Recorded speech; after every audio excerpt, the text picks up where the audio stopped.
o que Jesus deseja que você faça. O que Jesus quer de você? O que Jesus deseja fazer na sua vida? Tem um texto que diz: que darei eu ao Senhor por todos os benefícios que me tem feito. E aí a gente lê em seguida: tomarei o cálice da salvação. Tomarei o cálice da salvação. Eu vou propagar a salvação. Eu vou propagar o nome desse Deus que me deu tão grande salvação, que me abençoou com toda sorte de bênçãos espirituais nas regiões celestes. Nós falamos isso constantemente. Costumamos ler esse texto de Salmos em aniversários, em cultos de gratidão. Mas o que realmente isso significa? O que Deus, a partir da lição da escola bíblica, desse texto e da escola bíblica dominical que estudamos hoje de manhã, o que Deus deseja que você faça? O que Jesus deseja que você faça? Eu tenho certeza que você vai dizer para mim o seguinte: olha, que eu o receba como Senhor e Salvador da minha vida. Tenho certeza, se eu perguntar a cada um dos irmãos que estão aqui o que Jesus deseja que você faça, você vai me responder assim: olha, que eu receba como Senhor e Salvador de minha vida, que eu ande em seus passos e que eu ouça a sua voz. Tenho certeza que você vai dizer isso. Tenho certeza também que você vai dizer: olha, Jesus deseja que eu me arrependa dos meus pecados, que eu passe a amar o próximo incondicionalmente, e que eu passe a amar a Deus acima de qualquer coisa, porque este é o conhecimento que nós recebemos quando nós levantamos a nossa mão, dizendo que aceitamos a Jesus como Senhor e Salvador. Tenho certeza que se eu estender a pergunta, você vai dizer: olha, que eu rejeite o mundo e tudo que no mundo há, e que eu viva plenamente para o louvor da glória de Deus. Isso tudo nós falamos pela manhã. Isso tudo nós mostramos pela manhã. Então eu creio que você é capaz de responder a esta pergunta: o que Jesus deseja que você faça, desta forma, ou com essas respostas que nós colocamos aqui. E o melhor, em troca, quando nós confessamos a Jesus como Senhor e Salvador, quando nós nos arrependemos dos nossos pecados, quando nós aprendemos e procuramos amar ao próximo e amar a Deus acima de todas as coisas, o nosso Deus, o nosso Senhor, Ele nos dá algo em troca. Ele nos beneficia. Ele nos abençoa. E como Ele nos abençoa? Deus nos dá alívio para as nossas dores e tristezas. Não é assim? Quando a gente passa a viver para o Senhor, quando a gente passa a viver na casa do Senhor, quando a gente procura viver fugindo do pecado que tão de perto nos assedia, que tão de perto nos rodeia, quando nós fugimos do pecado, quando nós procuramos viver uma vida de santidade e de amor ao próximo e de amor a Deus, Deus traz alívio para as nossas dores e tristezas. Nós nos sentimos confortados. Deus traz refrigério para as nossas angústias, as angústias dessa terra. E Ele promete salvação para nós e para toda a nossa família. Não é isso que a Bíblia diz? Crê no Senhor Jesus, será salvo tu e a tua casa. Então, em troca da nossa decisão, o Senhor traz refrigério, o Senhor traz alívio, o Senhor traz conforto e também salvação. Salvação. E como nós podemos traduzir salvação? Nós podemos traduzir salvação como esperança. O Senhor nos dá esperança. Nós podemos traduzir salvação como confiança. Deus nos faz pessoas confiantes. Pessoas que acreditam que podem e que conseguem fazer e realizar. Porque muitas vezes nos encontramos com a nossa autoestima tão baixa que a gente acha que não consegue fazer as coisas, que não consegue realizar as coisas, que não vai conseguir ser feliz, que não vai conseguir tudo aquilo que gostaria de conseguir. E é bem verdade que nós não vamos conseguir tudo aquilo que nós gostaríamos de conseguir, mas ainda assim, o Senhor nos faz confiantes.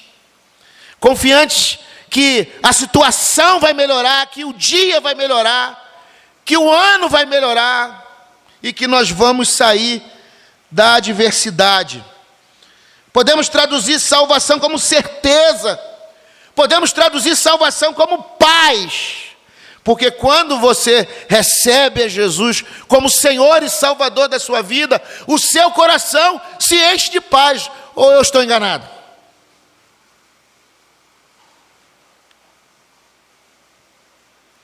O meu coração se encheu de paz no dia que eu aceitei a Jesus como Senhor e Salvador. Minha mãe está ali sentada, eu lembro, não sei se ela lembra disso, que ela queria fazer uma festa de aniversário para mim, e eu pedi a ela uma Bíblia, que eu havia me convertido, e precisava de uma Bíblia com um cantor. Lembra disso, mãe? Eu pedi a ela uma Bíblia com cantor, que eu queria uma Bíblia com cantor, e ela me deu uma Bíblia com cantor. E por que eu pedi? Porque a paz de Jesus era tão grande no meu coração que eu não precisava de festa. Eu não precisava de festa para me alegrar, eu não precisava de festa para me confortar, porque Jesus, Ele encheu meu coração de alegria, de paz, de esperança, de certeza, de confiança e, acima de todas essas coisas, de vida eterna. Porque quando nós recebemos a salvação do Senhor, nós recebemos a vida eterna e começamos a viver a vida eterna agora, já. Eu já estou na vida eterna, e você? Porque tem gente que acha, não, eu vou receber. Não, nós já estamos na vida eterna, porque o cristão ele não morre. É uma certeza, é uma confiança que nós temos quando nós aceitamos a Jesus como Senhor e Salvador. E quando nós tomamos a decisão de fazer sua vontade. O que Jesus deseja que você faça? Que nós venhamos confessá-lo como Senhor e Salvador. Que nós venhamos nos arrepender dos nossos pecados, que nós venhamos viver uma vida de santidade, que nós venhamos viver uma vida de adoração e louvor. Mas existem algumas coisas, existem algumas questões que também estão envolvidas em tudo isso que eu acabei de citar aqui. E é o que nós vamos ver agora. Nós vamos ver na vida de um mestre judeu que foi perguntar para Jesus o que era preciso para entrar no reino dos céus. Abra sua Bíblia em Lucas. Lucas capítulo 10.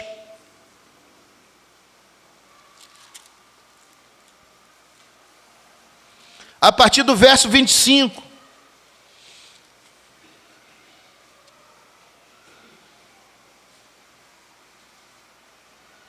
Olha o que diz a palavra do Senhor. Eis que se levantou um certo mestre da lei,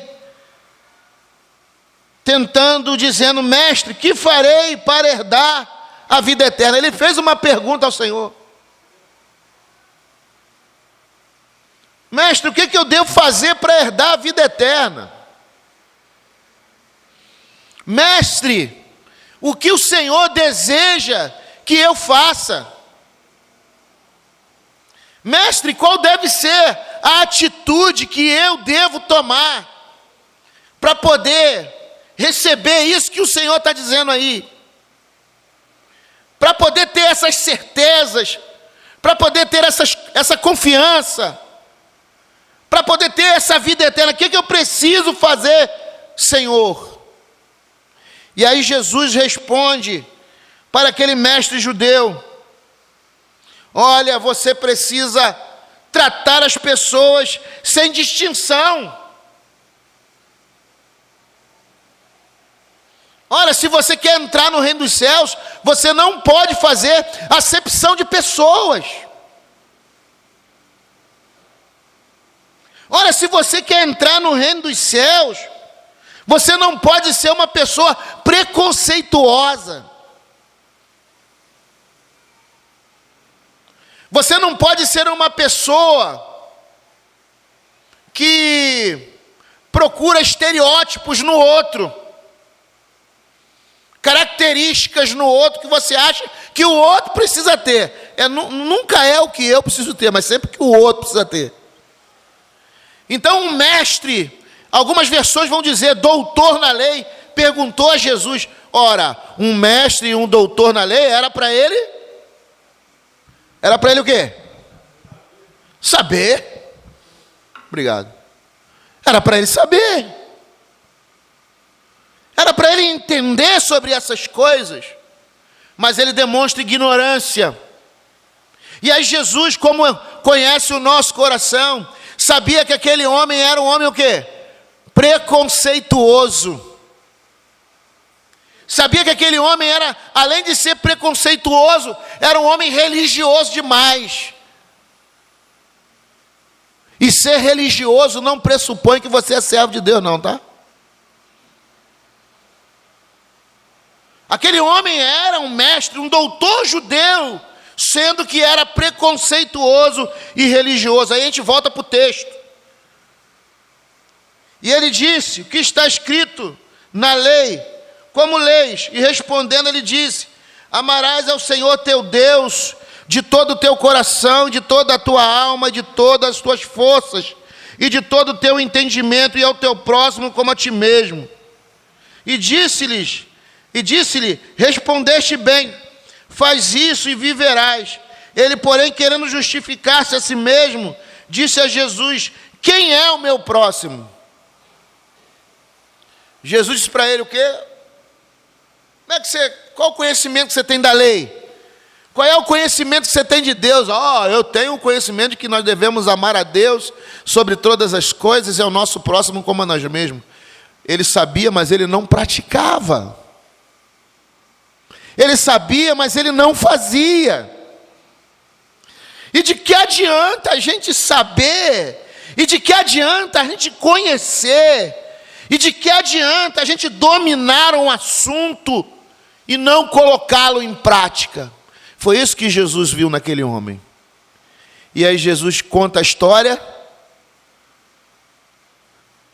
de um homem que foi assaltado, que foi roubado, foi machucado e ficou lá jogado na rua. E veio um sacerdote, veio um levita e pulou por cima e foi embora, deixou o homem lá caído,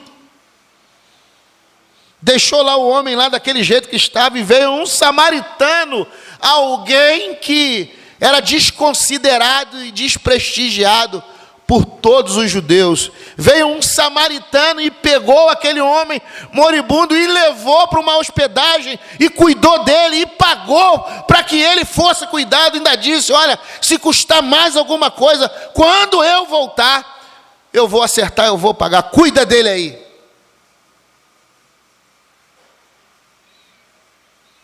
O que Jesus deseja que você faça? Que você não seja preconceituoso, que você não discrimine as pessoas, que você ajude o necessitado e que você aprenda a repartir. É o que Jesus deseja que você faça, que nós façamos, que eu e você venhamos a fazer.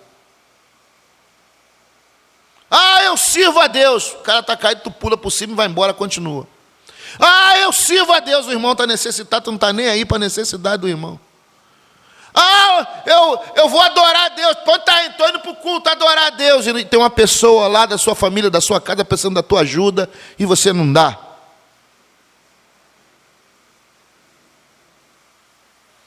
Tem um vizinho teu passando por um sufoco e você não está nem aí.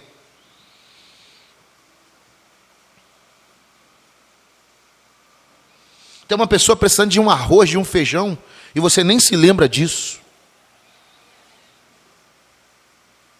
Jesus está dizendo, olha, você tem que realmente, verdadeiramente amar o próximo.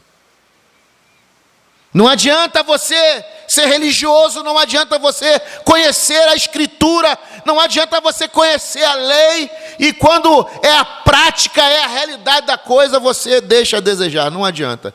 Então Jesus deseja que você pratique aquilo que você está aprendendo e aquilo que você está recebendo da parte dele através da sua palavra. É isso que Jesus deseja que você faça. Era isso que Jesus queria que aquele homem, mestre, doutor da lei, fizesse. Mas tem uma outra situação, que está lá em Mateus capítulo 19. Abre aí, Mateus capítulo 19.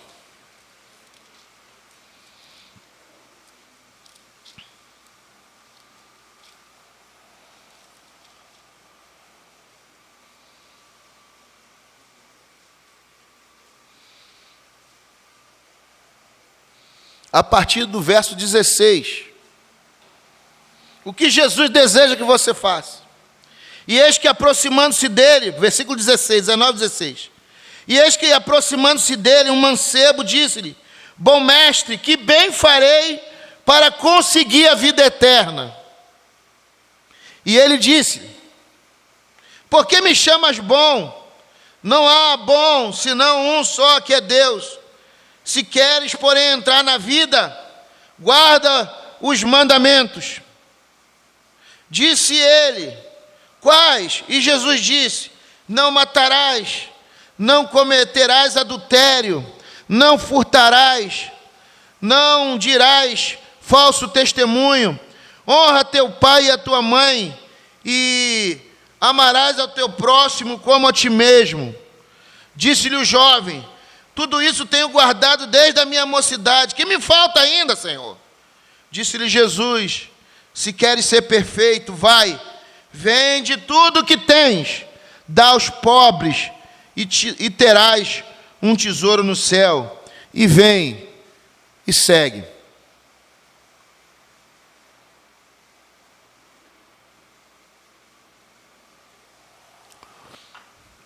O que Jesus deseja que você faça?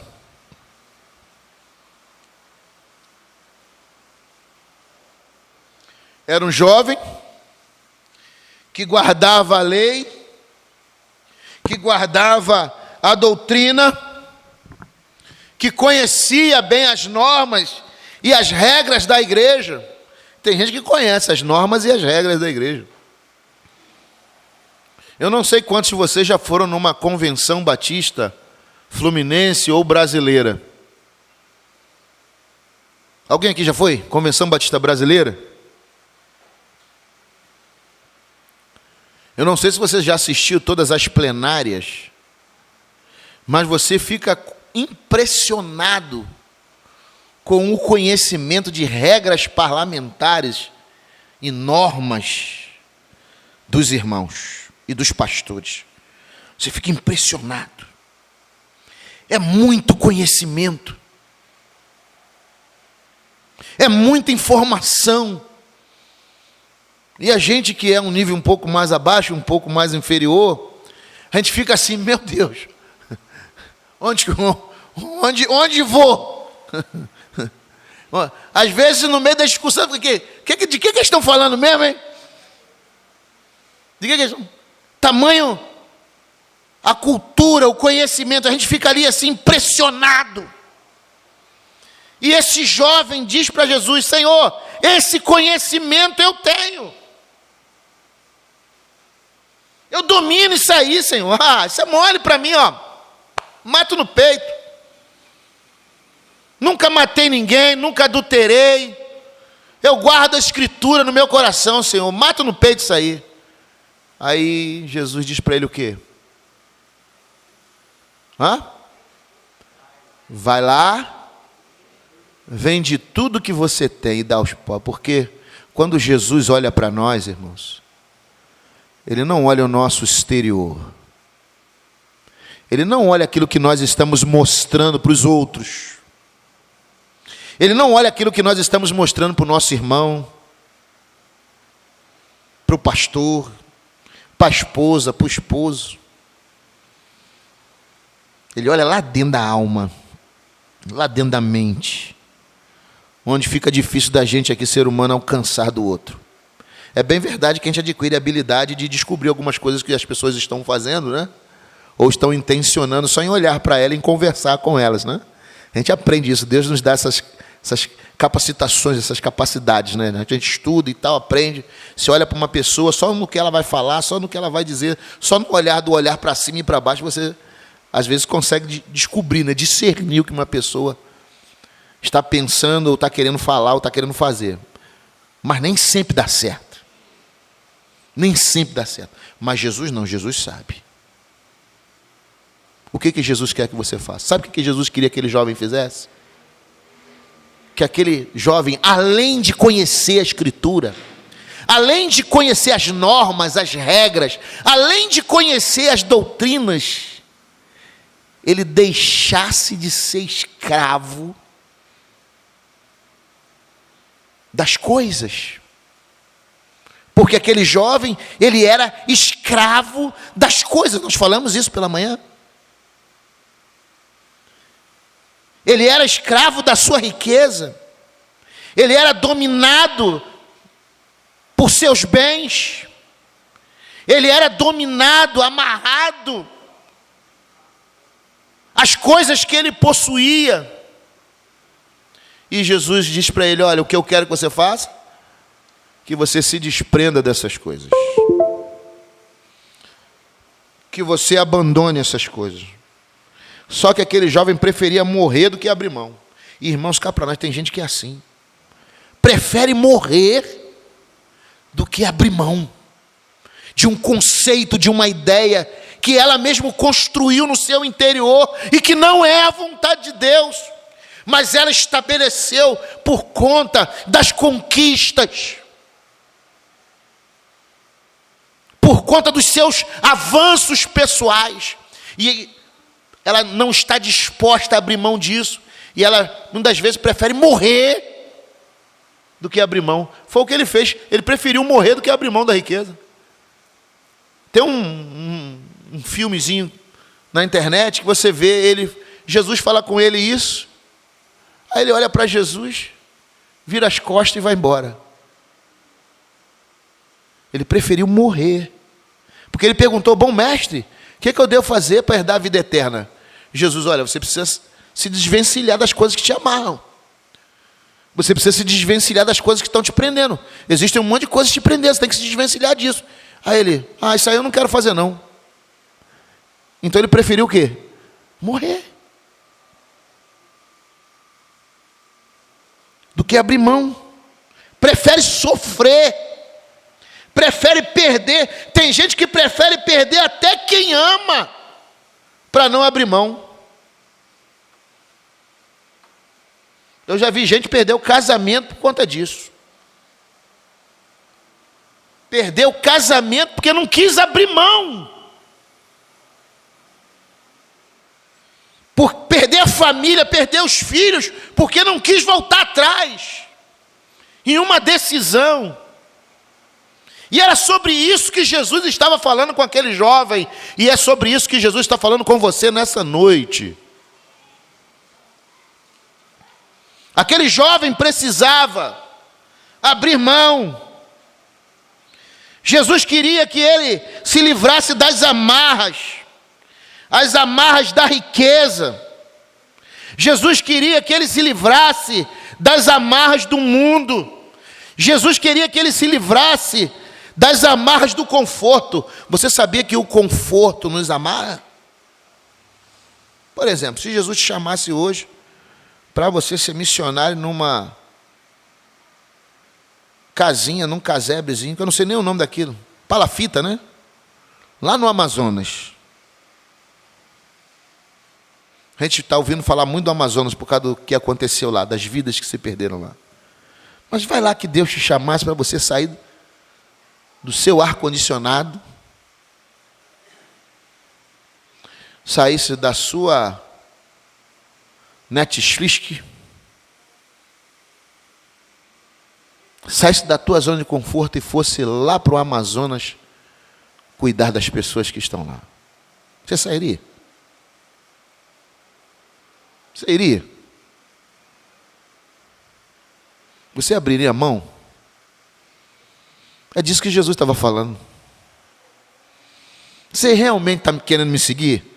Você realmente está disposto? Você realmente abriria a mão? Foi o que aconteceu com Abrão, né? Ó, sai da tua terra, da tua parentela e vai para um lugar que eu vou te mandar. Você realmente faria isso? A gente às vezes fica impressionado com um milagre na vida do outro, né? Caramba, Deus fez na vida daquele camarada lá, Deus fez na vida daquele outro lá, e caramba, Deus fez. Mas será que você tem o mesmo desprendimento, a mesma capacidade de abrir mão, para poder um dia alguém dizer, caramba, Deus abençoou e você virar uma referência? Não que nós queiramos ser referência de nada, mas as pessoas dizerem, caramba, aquele jovem tomou uma decisão, aquela jovem, aquele homem, aquela mulher tomou uma decisão e Deus honrou, Deus abençoou.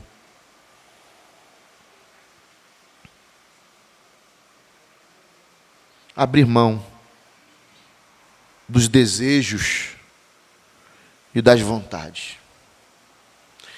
Nessa questão de zona de conforto, lembrei aqui agora, quem está acostumado a dormir no ar-condicionado, sair para dormir no ventilador, sem ventilador não é ruim para caramba? Não é? O cara que está acostumado a dormir no ar-condicionado, aquele barulhinho, né?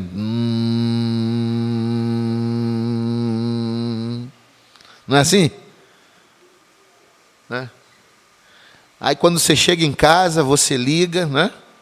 Bota lá 17 graus e vai lá para fora para fazer as coisas. E tá ele lá, sozinho.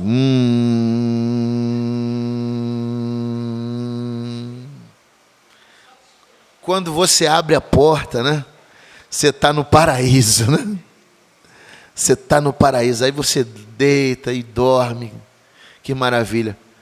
Agora, no dia que o bicho queima ou falta energia, você passa a noite toda acordado, inconformado com a companhia de energia. O que esses miseráveis estão fazendo que não voltam com a energia?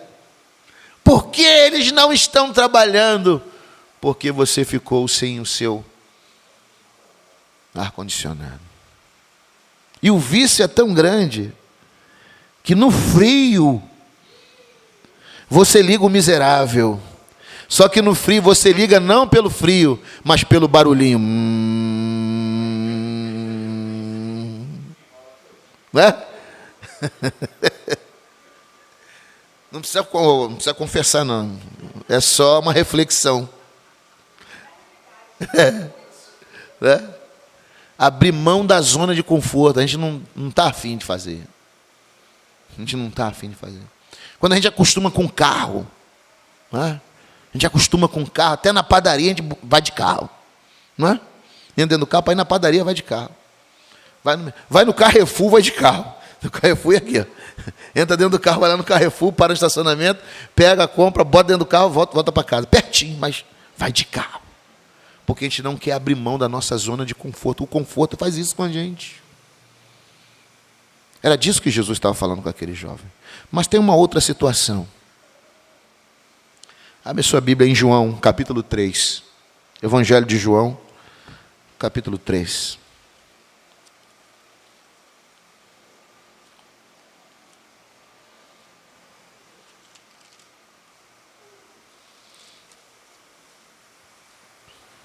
um mestre religioso, com a idade avançada, quer saber de Jesus como entrar no reino dos céus. E aí o que Jesus diz para ele? É Nicodemos, né? É a história de Nicodemos. Ele vai até Jesus, procura Jesus à noite. E por que ele procura Jesus ao anoitecer? Para que ninguém soubesse que ele estava ali. E aí ele queria saber o que era necessário fazer para herdar a vida eterna. E aí Jesus diz para ele o quê? Necessário vos é nascer de novo. Mas aquele homem era um homem judeu. Aquele homem era um mestre. Aquele homem era um homem que ensinava aos outros acerca de Deus, acerca da religião, acerca da fé. A idade dele já estava avançada. Ele carregava muitas experiências, muitas histórias, e ainda assim ele não sabia o que fazer. E aí Jesus diz para ele o quê? É necessário nascer de novo.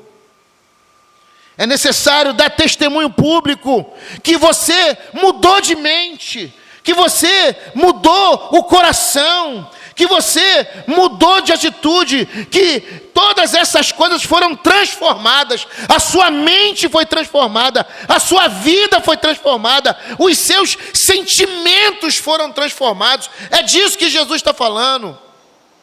De verdade, de realidade, realidade e verdade visíveis, que as outras pessoas possam olhar e ver que realmente aconteceu, quem era você e quem você é hoje. E o melhor para que isso aconteça é na nossa casa, na nossa família, quem nós somos hoje, e os nossos filhos olharem para nós e dizerem: olha, meu pai mudou, minha mãe mudou. O pai olhar para o filho e dizer: olha, o meu filho mudou, ele não é mais o mesmo. É questão de tomada de decisão, de atitude. É disso que Jesus está dizendo, é disso que Jesus está falando para aquele homem. O que Jesus deseja que você faça, que você tome uma atitude de mudança, de transformação na sua vida. E essa transformação precisa ser perceptível. As pessoas precisam olhar e ver claramente que alguma coisa mudou. As pessoas precisam ver e perceber que na realidade tudo mudou na sua vida. Você não é mais aquele.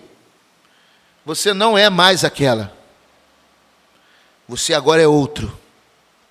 Porque você nasceu de novo. É isso que Jesus deseja que nós façamos. É isso que Jesus quer que eu e você façamos. Que coloquemos em prática a sua palavra. Que amemos ao próximo. Que venhamos demonstrar esse amor ao próximo.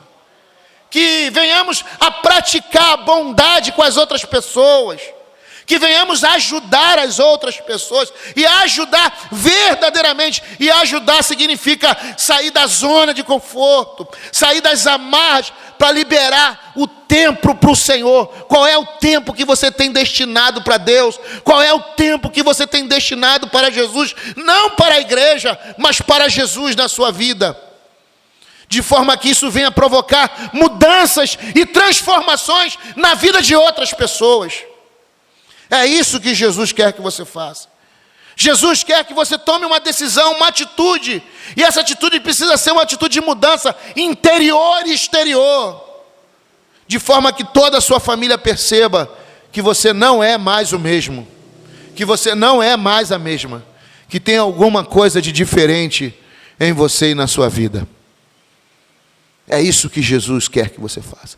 Quero indicar para vocês um filme que eu indiquei para os homens. Paulo, o apóstolo de Cristo. Quem já viu?